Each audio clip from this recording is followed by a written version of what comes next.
Hi, welcome back. I'm Dr. Ken, and this is Nurse Nisha, and this is the next edition of Monday Night Live. We're live right now.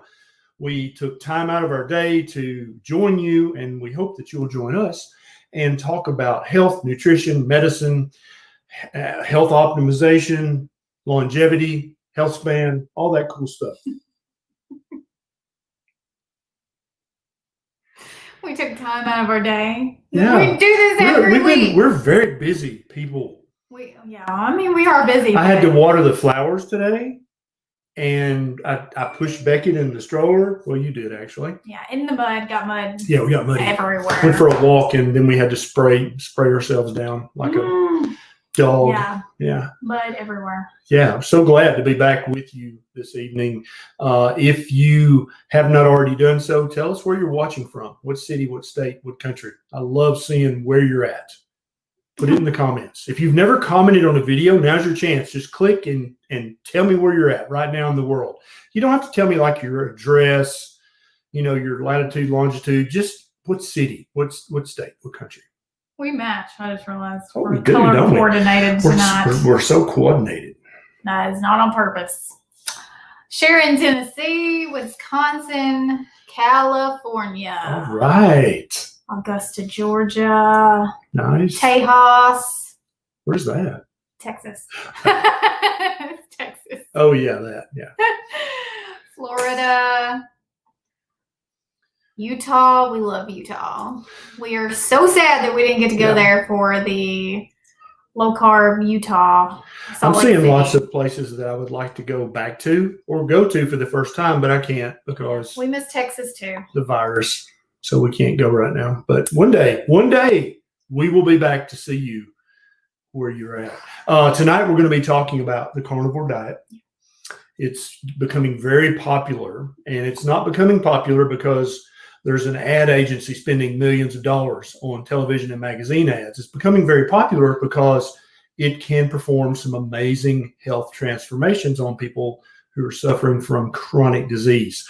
And so if you're thinking about carnivore, if you've just gotten started with carnivore, we don't want you to make these 5 very common mistakes that a lot of people make when they start carnivore. And hopefully if we can get you off to on the right foot, on the right track, then you can do carnivore right and you can reap the tremendous health benefits, the health harvest that awaits you. I like that. Yeah. I like that. Yeah. Sow your carnivore seeds and reap your health harvest. Oh my gosh, that's really good. There. You just came up with that? Boom, right there. Wow. That's how it happens. You're so good. Hey, Puerto Rico's Puerto in the Rico. house. We miss Puerto Rico too. I was just telling Nisha she looks like a Puerto Rican princess. You were? Yeah, right before. Aw. Yeah.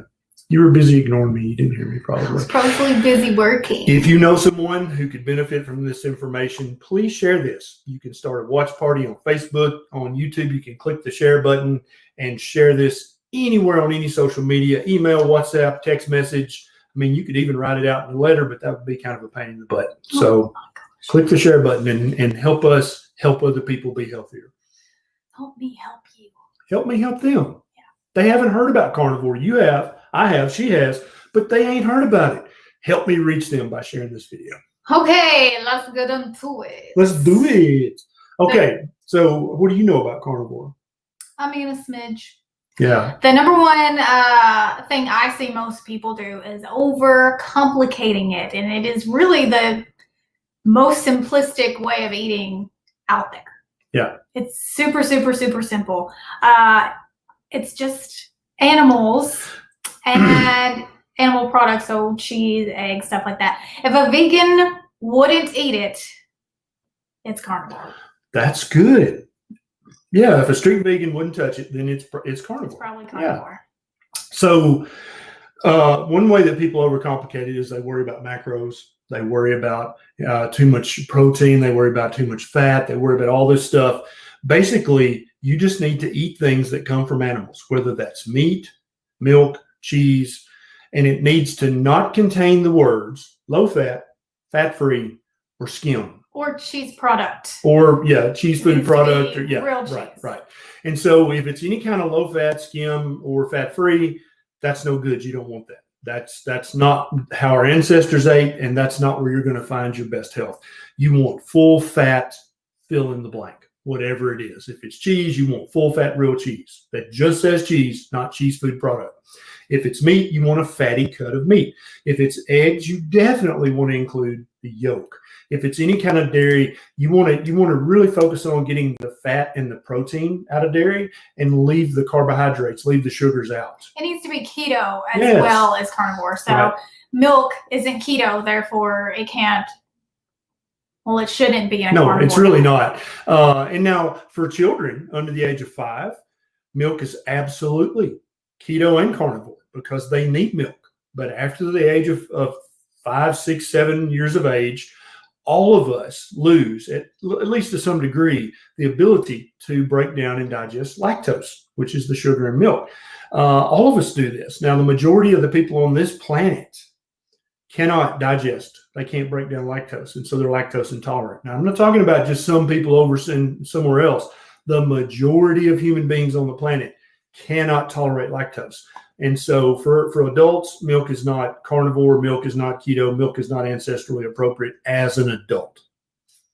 And it can be organ meats or ribeyes or fatty ribs, or fatty oxtail. Brisket, oxtail, like any part of an animal. Yep. And we really encourage you to eat the organ meats. Now, we're not necessarily saying that the organ meats are mandatory to do carnivore right, because I know a lot of carnivores who never touch organ meat and they seem to be very healthy and feel great. But the way that I read the paleoanthropology, we need the organs. We're going to do better with the organ meat than without it. If you can't stomach liver or the organ meat, I've heard a lot of people say that you can freeze liver, chop it up in tiny pieces, put it in the freezer, and then take it as a tablet. That's a super cheap way to do it. Or you can get capsules. Yep. There's a couple of brands. The ones that we use are from Ancestral Supplements, and they have one that is all the organs, and then they have liver, spleen, they have thyroid. I mean, yeah, they've got it all. They've got, well, I mean, literally every organ, they've got a supplement. And there's a discount link in the description if you guys definitely want to buy some of those. Yeah. And, but I also have a liver, it's using chicken liver. So you don't have to eat just beef liver. It can be chicken liver. Exactly. Chicken liver is what I prefer. That's what I was getting to. Yeah. Oh, okay. Duck liver, chicken liver, sheep, lamb, goat, beef liver, obviously, I think is probably the most nutritious of all. Cod liver is amazing. I love cod liver. Not the oil, but just cod liver. It comes in a tin like sardines. It's really tasty. Any animal liver is going to give you an amazing amount of nutrition. Yeah. You can make recipes with it. You don't just have to eat it blatant liver in a pan. You don't have to do that. You can make recipes. Chicken liver makes amazing pate or mousse. I'm sure you could put beef liver in with hamburger meat and mix it up. We do that with heart, and it makes amazing hamburgers, heart meat. And we use venison hearts because we harvest our own deer. My dad hunts. And if you know a turkey hunter or a deer hunter or an elk hunter or a wild boar hunter, tell them if you harvest one, please get me the heart and the liver at least. And if they're not going to use it. They're not. Yeah, they're going to leave it for the coyotes. And I would much rather you eat it and get the amazing nutrition that's in it. So number one, just don't overcomplicate this. Is grass-fed, grass-finished, panda massaged a little bit better for you? Probably. Is it worth the ungodly extra expense? It depends on your financial resources. If you're rolling in dough like Scrooge McDuck, then get the grass-finished, grass-fed. If you ain't rolling in the dough, then get the best you can afford. Either way, you're still going to reap amazing benefits from eating a carnivore diet. Yeah, chicken hearts are delicious also. So a lot of people who talk about organs, they're always talking about beef organs, but you can eat the organs from any animal. I think chicken organs are tastier myself. Yeah. But I just prefer, lately I haven't eaten any chicken, but there for a while I was just eating chicken. And that's okay.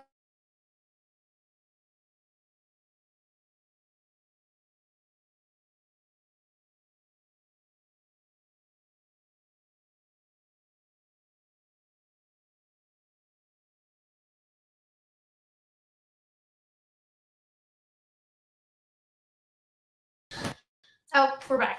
We're back. We're back. Okay. Sorry, guys. I don't know what happened. What was I saying? Oh, you don't have to just eat beef. You can eat chicken, duck, goat. We really love duck a lot. And like any animal, fish, seafood, that's meat. You can eat that. Crustaceans, lobsters, shrimp, scallops, all that stuff. You don't have to limit yourself to just beef. Now, I know a lot of carnivore purists out there only eat beef, and that's fine if that's what you like, but you don't have to limit yourself to eating only beef. Right. Any meat from any animal, whether it crawls, flies, or swims, that's totally fine. Or if it just floats around. What do oysters do? Crawl, I guess? They have a foot. They do have a foot, yeah. I guess they just crawl. Yeah, so they're included in the crawling category. Yeah, so any animal is fine. You're not limited to just beef, but I know a lot of the bigger carnivores do eat beef. But like we were talking about earlier, the grass-fed beef thing, there's tons of carnivores that don't eat grass-fed. Kelly Hogan is one. Yep. She literally eats almost all McDonald's burger patties, and she has lost, I don't know how much weight, over 100 pounds, I think. Yep. And she's in her best health of her life. Literally, McDonald's beef patties. And the majority of the beef that we eat comes from the market up the street. But we are looking for a butcher that does a local grass-fed. That would be great. But Rona has kind of kept us on the household. Yeah, we're on the hunt. Absolutely. But we think we found one. Yeah, love goat. We love lamb. Yeah. Love lamb. Rack of lamb. Lamb steak. Literally just lamb. We really like lamb. Yeah, I haven't had a cut that I didn't like yet. Yeah, crab legs. Oh, yes, awesome. Yes. It's Kelly Hogan. Her channel on YouTube, go follow her if you don't, is My Zero Carb Life. Yep. And she's on Instagram as well, same name, My Zero Carb Life. She's amazing. She does lives and interviews all the time, and she's got a great story. And like I said, sees all the benefits without overcomplicating it. You should see her before and after pictures.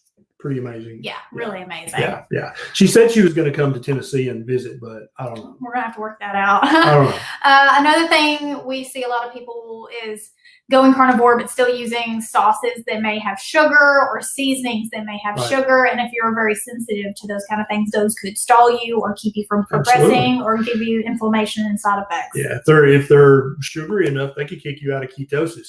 And so a lot of things we do in life are habit, right?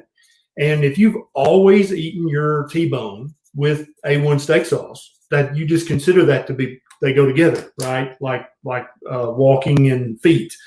But A1 steak sauce, Heinz 57 steak sauce, they're all jacked up on sugar. And so you're going to be getting way too many grams of carbohydrate if you use that sauce. So pay careful attention to any sauces, any rubs, any spices, any condiments whatsoever. If they're zero carb, I think they're fine. I use a lot of mustard on my minced beef or ground beef. Has zero carbohydrates. It tastes really great. It's salty. I think it's fine. It doesn't seem to bother me at all. But if your condiments have carbohydrates, then they're not your condiment friends. Right. So we use Redmond seasonings because we know they're really good and pure. But we don't just use salt and pepper, but a lot of carnivores do. Yeah, some just salt. Some just salt. Some nothing. Some don't use anything. They just eat the meat. But we use garlic salt, onion salt, seasoning salt, and then the regular Redmond salt. Yep. And that's pretty much as far as it goes. Now, like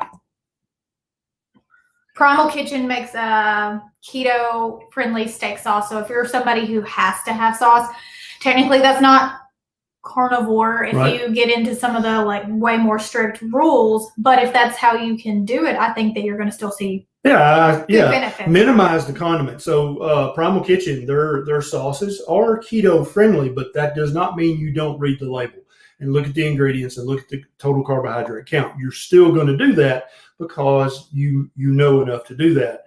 And so I would try to minimize the condiments. If you used to have a little bit of steak with your sauce, try to reverse that and have just a touch of sauce for flavor, but make it a low-carb, keto-friendly sauce, and just enough so that you get that flavor. But you need to be eating mainly meat. And we're not saying everybody needs to be carnivore. This is true. That's right. is just a live stream about carnivore, Yes. but that doesn't mean it's for everybody and that everyone should do it and That's it's right. the end all, the be all. That's It not may what be we're for saying. everyone, but we're not suggesting that this evening. That'll come at a later date. But the carnivore diet is a subset of a ketogenic diet. So we're not anti-keto. We haven't turned our backs on keto.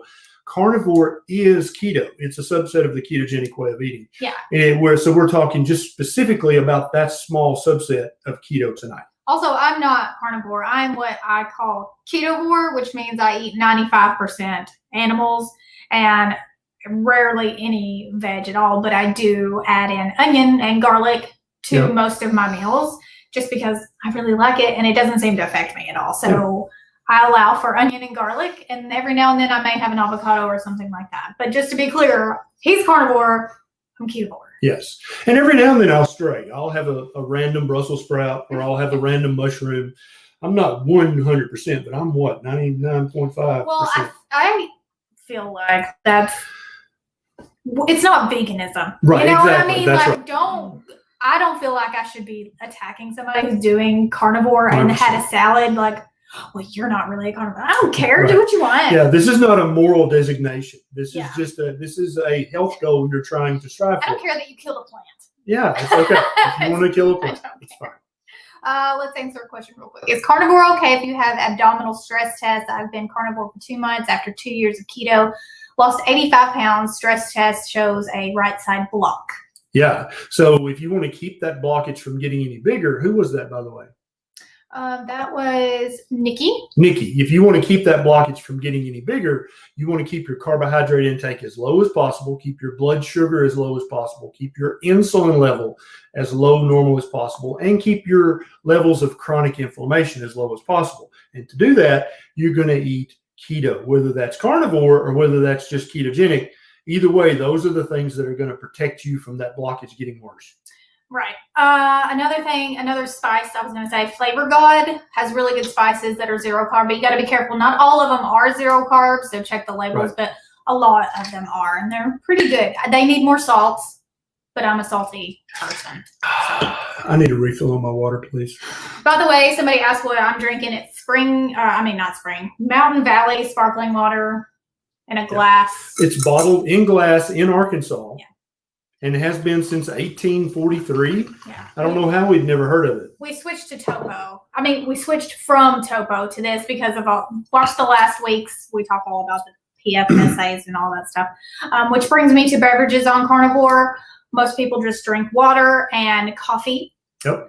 But there are some people who allow for sugar-free beverages, and that's like, when it comes to the unequal one thing, you do what's sustainable for you. So if you're eating all meat and a sugar-free beverage and that's what you can sustain for now, and then eventually wean yourself off, then, do what you can sustain. I think unsweetened tea is fine. I think coffee with no sweetener of any kind, even the keto-friendly sweeteners, one of the things you want to move away from if you're going to try carnivore is to get away from all sweeteners, period. And so Diet Coke, Diet Dr. Pepper, every now and then it's probably not the end of the world, but I would try not to have that with every meal. But make sure you're getting your electrolytes in. There's so many brands of electrolytes. I don't care what brand you use. Just get your electrolytes in. Yes. And make sure you eat enough salt. Really, we're all so scared of salt, but you need a lot of salt on these types of ways of eating. Salt your meat. Absolutely. Salt your eggs. Salt your butter. Yeah, I do that. Salt your tongue. Yeah, you do that. Yeah. So some people cook in oils. On carnivore, you really need to be cooking in animal fats, and it tastes better anyway. Oh, it's so good. Trust. Yeah. Bacon fat, beef tallow, duck fat, bison tallow. Butter. Yeah. Ghee. There's so many options, and they all taste delicious, and they make your food taste better. I think they do. And I'll tell you personally, just for me, I feel better when we cook in animal fats, as opposed to back when we used to cook with avocado oil, coconut oil, olive oil. I feel better now. Just overall, I don't know. I can't really describe it. Have you noticed that? I just feel better if I use an animal-based oil to cook with. I don't miss any of the other oils. And we're not saying coconut oil is bad. or avocado or olive, if it's real and hasn't been adulterated with canola oil, which many of the brands have, if it's real avocado, coconut, olive, I think it's probably fine. But I personally just feel better with animal fats. Another thing some people may have issues with when switching from keto, ketovore, carnivore is eating too much dairy for them specifically, because dairy is keto and it is carnivore. But some people find that they're sensitive to it. It stalls them, or it makes them gain weight even. Yep. Some of the amino acids in the protein of dairy are glucogenic.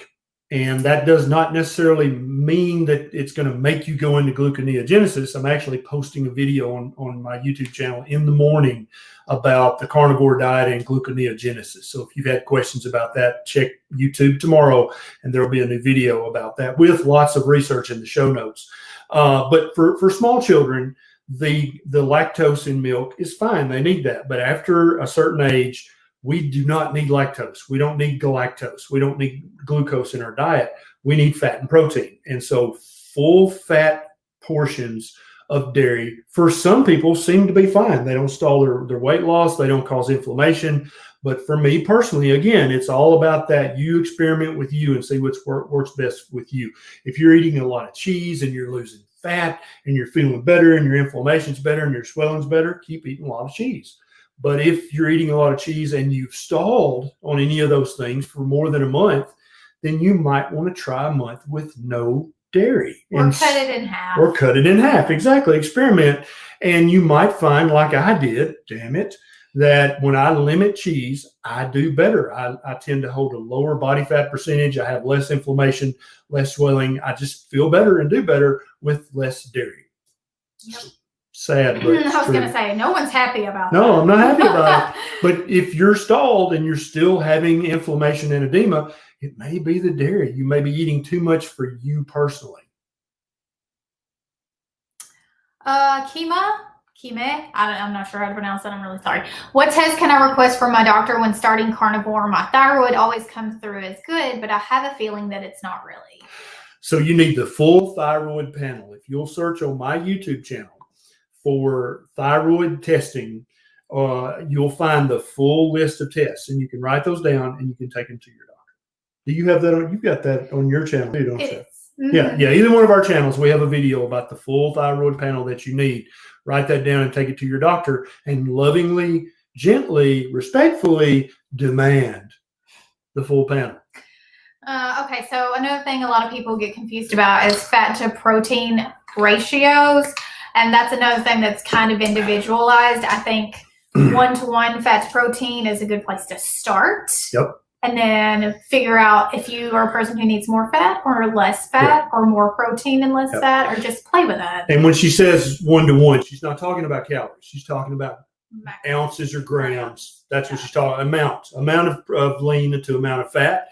And I think 1-to-1, I do very well with 1-to-1 fat to protein. I don't measure that. I don't record it. I don't calculate it. I just guesstimate. And you can start out doing that too. Now, I feel like there's a subset of people who do really good on a higher protein, moderate fat, carnivore. Dr. Ted Naiman, a good friend of ours, he's a huge proponent of raising the protein and lowering the fat. And for some people, they seem to do very, very well with that.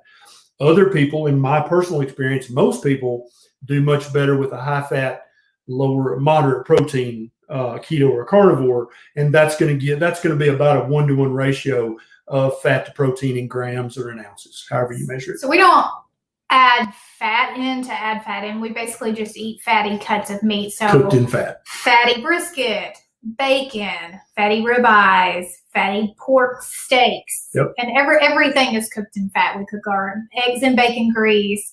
And if I ever do eat veggies, they're also cooked in an animal fat. Yep. And if you accidentally trip and fall and accidentally order a sirloin when you mint a ribeye, you can put butter on top, and that's going to raise your fat to protein ratio.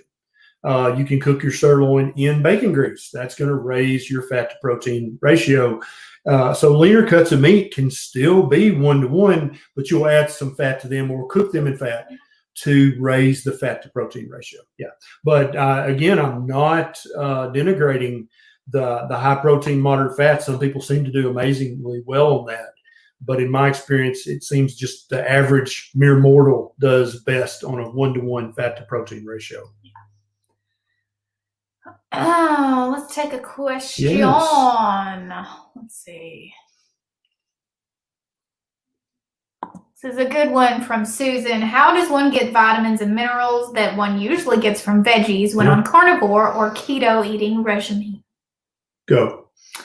No, I'm going to let you win this is Susan. out. Susan, the belief that vegetables are superfoods, that they are just packed full of vitamins and minerals, whereas meat is just protein, that's just a myth, Susan. And I used to believe that. I was back watching a video me and you made 3 years ago, and I was talking about you can't get any more vitamin packed than kale.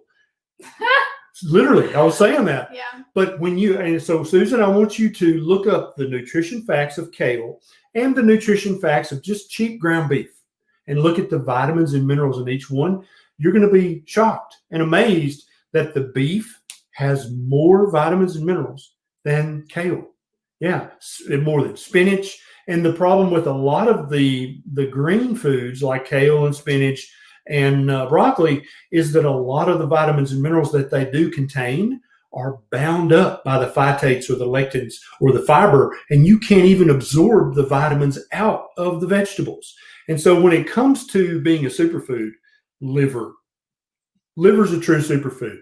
Egg yolks are a true superfood.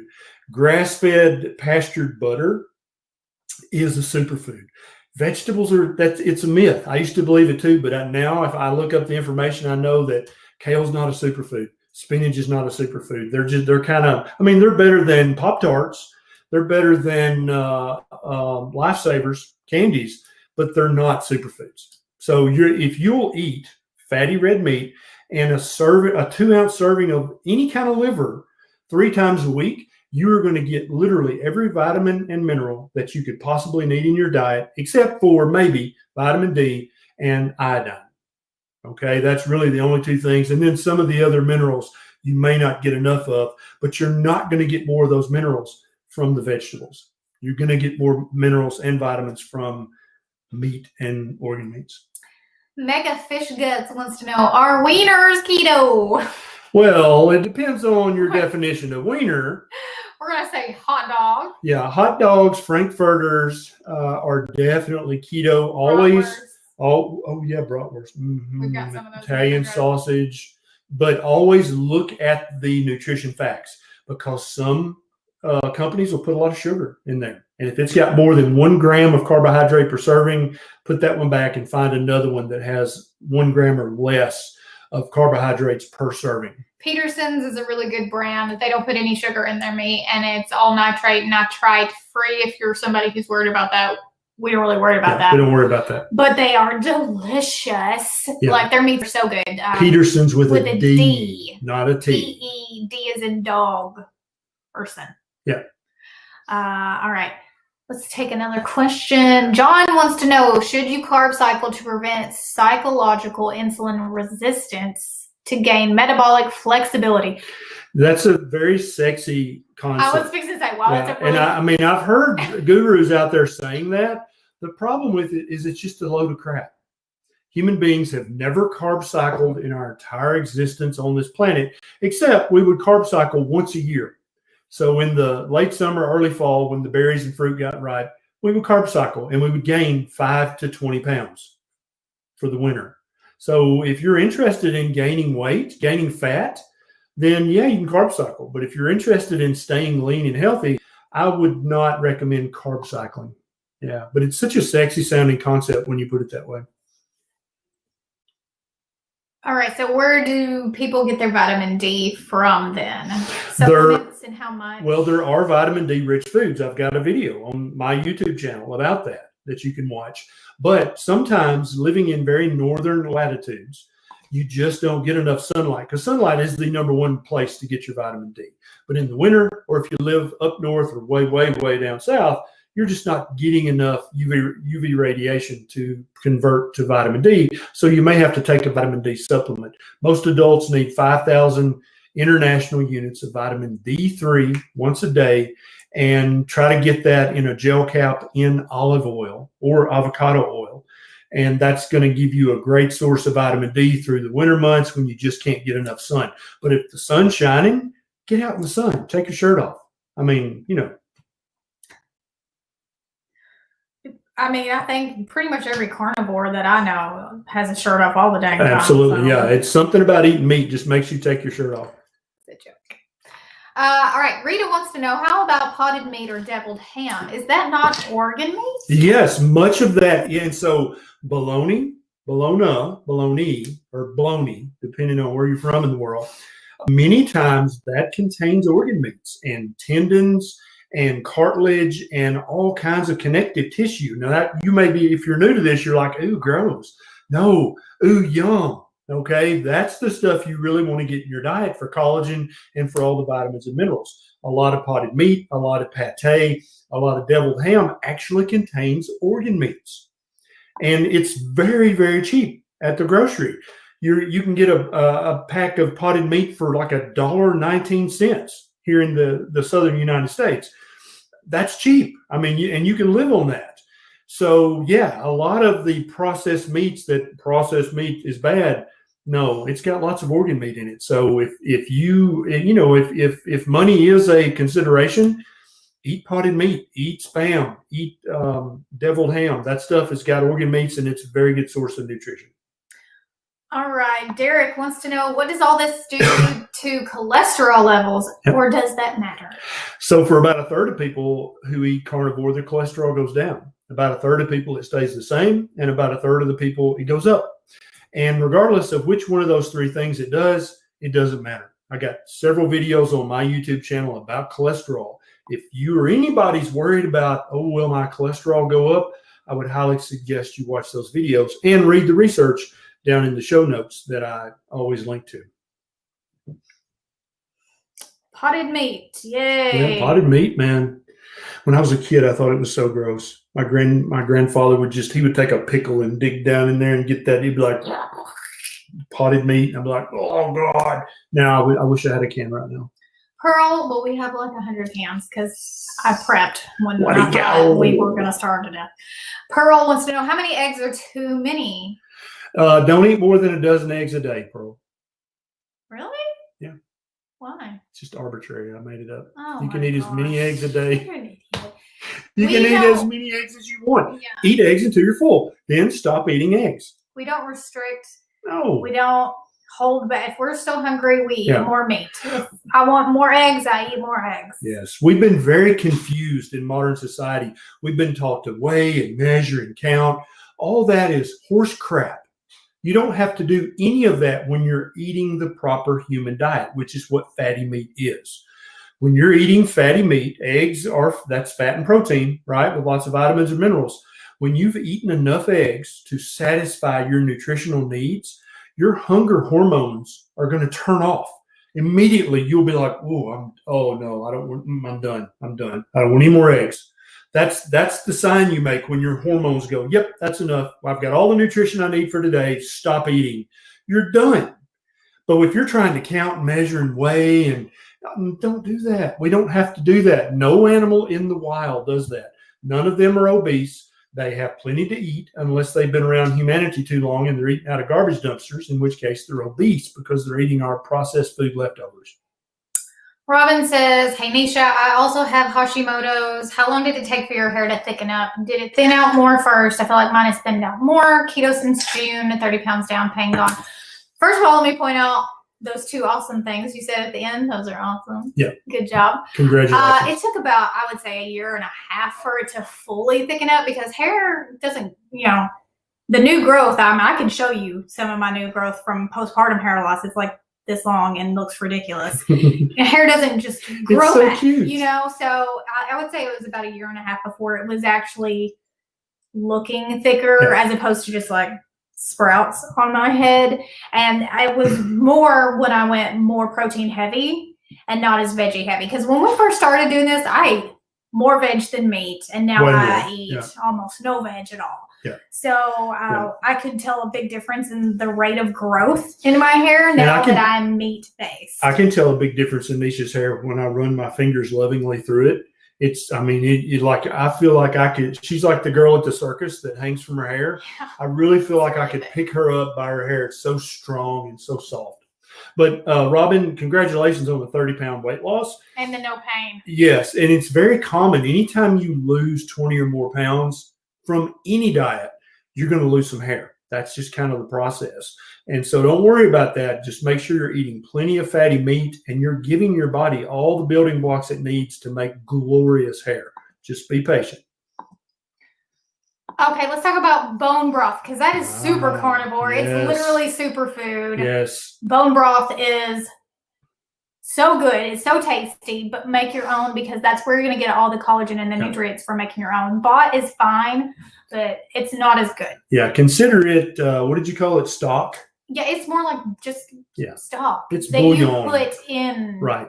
Something. Real bone broth is from you putting bones in your pressure cooker, your spaghetti pot or your Instapot, and cooking those bones for a long time. There should be fat jelly on top. Collagen and that doesn't fat. come in a kettle and fire box. I Yeah, love kettle and fire. Yeah. I use them to cook other things with, but I don't think that they're as good as making your own. Nothing's better than homemade bone broth. Just nothing. And that's where the old wives' tale of, if you're sick, mom would make you chicken soup. What they really meant by that was bone broth. Yeah, that's what they used to make you, and it probably did help you get better faster. But Campbell's soup, no, that ain't gonna help. God. Yeah, I don't think I could eat Campbell's soup. Mm-mm.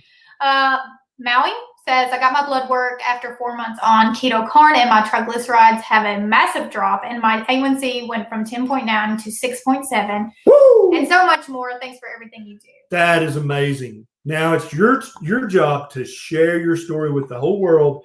You got to help everybody else who's still diabetic and still obese. You got to help them. That's so awesome. Yeah, love hearing that. How many days can leftover meats be fridged for? Well, it depends on who you ask. If you ask Nisha, 2 or 3 days. If you ask me, 2 or 3 weeks. And here's why I think that's okay. We have this very advanced olfactory instrument built into our face, and it's for smelling meat that's off or bad. And so I take meat out of the fridge. I don't care if it's been in there for a year and a half. I'm going to go. And if I'm like, ooh, I'm not going to eat that. Whatever. If it smells, he still eats it. No. If it has a smell, I'll still eat it. But if it stinks, if it's like, oh, that's burnt. That's how we say ruined here in the South. He literally cooked with beef tallow that smelled like a donkey's butt. It smelled like asshole a little bit. But I'm fine. Still ate it. I didn't die. And I'm not advocating eating ruined meat. But if the meat smells fine, the meat is fine. Our noses are so attuned. Like you can eat lettuce or spinach that's got E. coli all over it. You can't smell it, okay? But if that meat is off, you're going to be able to smell it. Just like heavy cream or milk. If it goes bad, you're like, oh, no, I'm not drinking that, right? That's what your nose is for. Use that. Don't waste that meat just because it's been in there for 4 or 5 days. Do the sniff test. And don't eat nasty beef tallow. Yeah, if you save beef tallow for too long, you need to put it in the fridge. Bacon grease can sit out for Yeah. months. Bacon grease, butter, and ghee can sit on the counter at room temperature for seemingly forever. I've never had bacon grease go bad. Beef tallow? Yeah, beef tallow will get a little bit funky after a few weeks. Yeah. I recommend putting beef tallow in the refrigerator. Yeah. I get a little cavalier and I mix my beef tallow with my bacon grease, and then the beef tallow gets rancid and I have to pour it all out. And then the bacon grease is wasted, and Nisha is. No, I'm sorry. Chicken grease, is that okay to ingest? Absolutely. Yes, absolutely. Any grease from the meat of any animal. We don't save our chicken grease. Because there's not much grease in the chicken. But it's totally fine. Oh, yeah. What's it called? Suet or schmaltz? I have no idea. It has names, but I don't know them because we don't save it. Yeah, I prefer bacon grease over any of the other That's fats. my favorite, 100%. Bison tallow is pretty yummy. Duck fat is good. Duck fat's pretty yummy. Yeah, try some of that. What about carnivore and fasting? No, You absolutely. can, but you don't have to. Yeah, if you want. And so when you're eating a diet that's full of fatty meat, remember I was talking about your hunger hormones earlier? That's going to hack your hunger hormones. And because you're so full of nutrition, you got all your amino acids and fatty acids and vitamins and minerals, you don't need to eat necessarily again for a long time, maybe even the next day. And so many carnivores will just naturally gravitate to eating twice a day or eating just once a day, eating a big meal, just like a mountain lion would just eat until it's gorged and then not eat again till the next day or the day after that. Many carnivores gravitate towards that naturally, but it's not required. But many people do intermittent fast on carnivore. I do every day. Whoops. Oh, man. Somebody commented 7 times in a row, and so I messed something up. Okay, Serena, my husband ate raw steak at work the other day and grossed out his coworkers. Now, we love some steak tartare, okay? Now, what's rule number 1 before you eat any raw meat? Sniff it. You're going to sniff it. I always buy it fresh. Very fresh. And I buy quality meat, but still for sniff steak it. tartare, Always sniff and it. we make it within like 24 hours. Yep. But raw meat is delicious if handled properly and prepared properly, and it's fresh and it passes the sniff test. The more you cook meat, the less vitamins are left in it. That's pretty much, you can't argue with that. And so if you're currently eating your steaks well done, try to just go back to medium well. And then after a month of that, go to just medium. Try to keep backing it up slowly. You may never eat rare, but at least don't keep getting it well done for the rest of your life. Try to back it up because you get more vitamins the less it's cooked. Hey Val, been ketovore for a year, lost 100 pounds. Way to go! And more importantly, blood work is perfect. PCOS is so much better, and I'm going carnivore since I've installed, so thank you. Oh, winning. That is a home run. Love it. That is so Love awesome. it. I hope you're teaching your friends and loved ones about this because, I mean, that's a Grand Slam home run. That's so awesome. Wow. That's amazing. 100 pounds. Wow. That's a whole Nisha. Yeah, she lost a whole you. Wow. That's me holding Beckett. That's how much that is. Oh, no, I mean, it's less than that, but you know what I mean. I don't weigh under 100 pounds. Somebody's going to be like, oh my God. No, I'm bad at math. That's it. Can a teenager do this safely? 100%. A teenager is still a human being, and they need to eat the proper human diet, which is a diet filled with fatty animal products, plus or minus some veg. Yeah, absolutely. Now, most teenagers are more metabolically resilient, meaning they can get away with stuff. So if you wanted to add some berries and a little fruit and some veg, that's not a big deal for them, okay? Unless they're already morbidly obese or have prediabetes or type 2 diabetes or fatty liver, in which case they need to just do carnivore for 30 to 90 days until they reverse that. Then they can start to play around with some fruit and veg if they want to, but there's no additional nutrition in the fruit and veg that you cannot get from fatty meat with organs 3 times a week.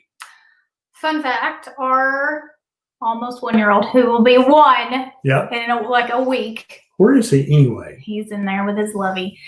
He is basically carnivore. Yep. He eats food, milk, and meat and cheese. And every now and then he has a little bit of avocado, but he honestly doesn't love it. And he's had some collard greens cooked in bacon grease. He liked those okay, but when I set food out for him, I give him little choices of meat. And he's over eggs now. He just wants the bacon. Yeah, he just wants bacon and ham. And cheese. What were those? What's that stuff you had? Pancetta. Yeah. Oh, he loves pancetta. And chicken liver. He loves that. He loves beef ribs and pork ribs. What else? He loves beef brisket, the fatty parts. Mm-hmm. Yeah, he loves all that stuff. He loves pulled pork too. I get him pulled pork and he likes that really good. So yeah, I mean, our kid is off the growth charts. He's for height, not weight. Not for weight, right? Yeah. He's in the normal range for weight, and I think he's pretty dang smart. Seems to be pretty smart. Yep. Yeah. I don't feel like he's having any nutritional deficiencies at all. Oh my gosh, it's so fast. Okay, Andy, is liverwurst a decent form of liver? 100%. That's a gateway liver food. Liverwurst, bratwurst, liver loaf, any of those things that contain ground up liver. That's a great way to start enjoying liver. Yeah. Now it's not perfect as if you just slice fresh liver and sauteed it in some butter. That's perfection. But yeah, liverwurst is a great place to start. Brett Butler wants to come say hi. RB. All right. Gigi Marie 707 says, I love being on carnivore, but sometimes someone will question me whether it's safe or not, and I get worried, questioning if it's truly safe. Yeah. So for the majority of our time on this planet as a species, we've eaten fatty meat. That's what we've eaten more of than anything else. The paleoanthropological record and the stable isotope analysis shows this. We can tell this. So don't worry that it's not healthy. It seems unhealthy now because we're in the middle of a huge fad diet. That's a plant-based diet, and that's the food pyramid and the my plate. Those are fads. And when you're right in the middle of a fad, so for clothes, if you're wearing a classic shirt, but that's not the fad right now, you can feel out of place. Like, I feel like this shirt's not faddish enough, but it's a classic shirt. So you should be proud of it, and you should own it, and you should wear it proudly because, you want to always wear the classy thing, right? And you always want to eat the thing that we've always eaten, and that's fatty meat. So if you went back in time 50,000 years ago, it would not seem weird or dangerous to eat fatty meat because that's what everybody in the tribe would be eating for dinner.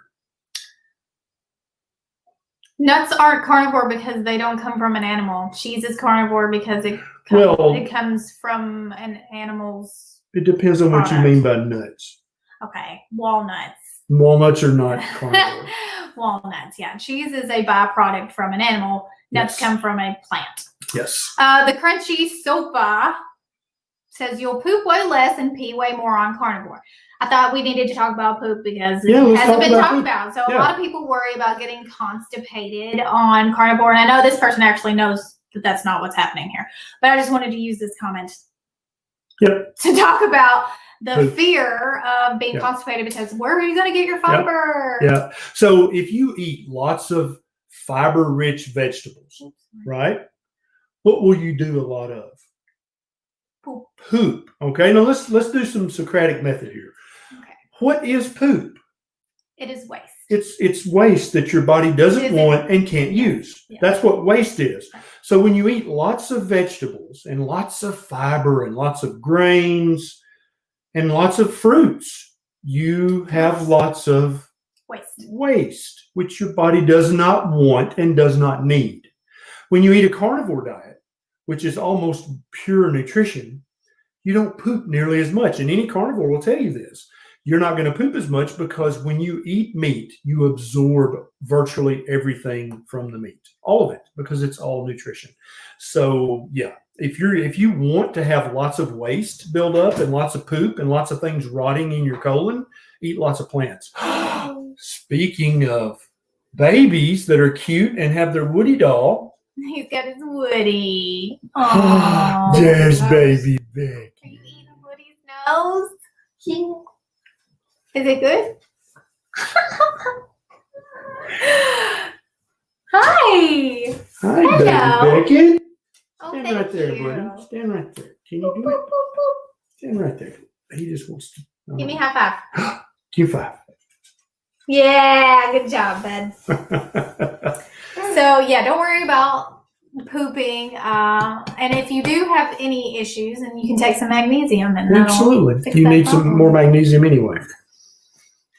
What else? Did you see another good question? Hi. Look at that baby. Hi, baby. Say hi to that baby.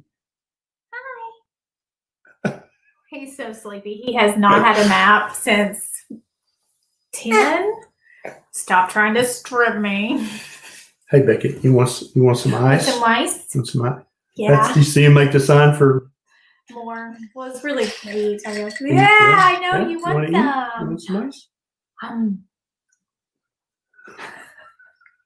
I love it. His face gets so serious. He's like, so cool. Is that good? Say my birthday's coming up. It's going to be 1. I can't believe it. 1-year-old baby right there. So crazy. So for his birthday, I will be vlogging it. So if you don't subscribe to my channel, I do what we eat in a day vlogs over there. Oh no, you dropped it. So if you want to see what he and I and Beckett and my parents eat, follow me on my YouTube channel, and I'm going to be doing Beckett's birthday party, which he will have a cheesecake, no sweetener, and then we will have a keto cheesecake for everybody else, and then also have some other tasty keto treats for his birthday party. So make sure you check that out because it's going to be delicious. Yes. All right. What else? Is Woody carnivore? Woody is made of cloth. No, he's not carnivore, but he still has a tasty nose. I'm gonna bite his nose. So funny. All right, guys. Thank you so much for joining us. It's always a pleasure to hang out with you every Monday night at 7 p.m. We're actually live at 4 different places on the internet now. I'm not going to tell you which 4 they were. I'm going to, wherever you're watching from, that's the place you can keep watching from. Every Monday night at 7 p.m. Central Standard. If you didn't get enough of us tonight, you can actually get another hour of us tomorrow night in our private Facebook group by becoming a Facebook supporter or a patron on patreon.com. I think I've got links to the Patreon page down in the show notes. But if you'll become either of those, then you can be in our private Facebook group live tomorrow night, Tuesday night at 6 p.m. Central Standard. Thanks for your questions. If you guys see anybody that's obviously a newbie, please feel free to reach out and make a keto friend or a carnivore friend. Well, we found the light switch, didn't we? I love it. As always, you guys are part of our keto family. We love you. And what else, Beckett? Anything else? Oh, he is having fun with that. I think that's pretty much it. Make sure you subscribe if you're not already subscribed. And we will see you next week. Love you, mean it. Oh, wait. That's your line.